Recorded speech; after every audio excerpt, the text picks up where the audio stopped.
Kozhikode corporation progress report വിതരണം ചെയ്തതിൽ ചട്ടലംഘനം ഉണ്ടായിട്ടില്ലെന്ന് എൽഡിഎഫിന്റെ പരാതി വിരളി പിടിച്ചാണെന്നും ഇലക്ഷൻ കമ്മീഷന് പരാതി നൽകുമെന്നും എൽഡിഎഫ് നേതാക്കൾ കോഴിക്കോട് നടന്ന വാർത്താസമ്മേളനത്തിൽ വ്യക്തമാക്കി.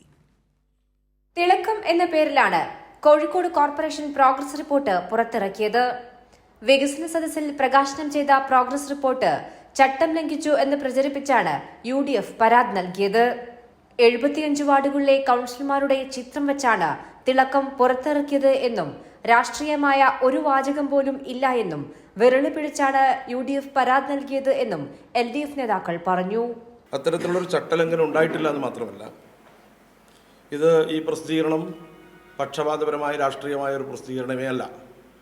75 വാർഡുകളിലെയും കൗൺസിലർമാരുടെ ചിത്രം ഉൾപ്പെടെ അവരുടെ വിശദാംശങ്ങൾ ഉൾപ്പെടെ വെച്ചുകൊണ്ട് നഗരസഭ നടത്തിയ വികസന പ്രവർത്തനങ്ങളുടെ സംക്ഷിപ്തമായ അച്ചടിച്ച 80 പേജോളമുള്ള ഒരു പ്രോഗ്രസ് റിപ്പോർട്ടാണ് തിളക്കം എന്ന പേരിൽ വിതരണം ചെയ്തുകൊണ്ടിരിക്കുന്നത്.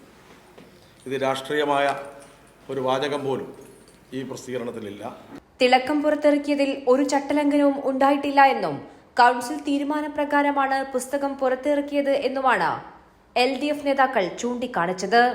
പ്രോഗ്രസ് റിപ്പോർട്ട് പുറത്തിറക്കിയത് നിയമാനുസൃതമായ എല്ലാം പൂർത്തിയാക്കിയാണെന്നും വ്യാജ പ്രചാരണത്തിൽ തെരഞ്ഞെടുപ്പ് കമ്മീഷന് പരാതി നൽകുമെന്നും LDF നേതാക്കൾ കോഴിക്കോട് നടത്തിയ വാർത്താസമ്മേളനത്തിൽ വ്യക്തമാക്കി. കൈരളി ന്യൂസ്, കോഴിക്കോട്.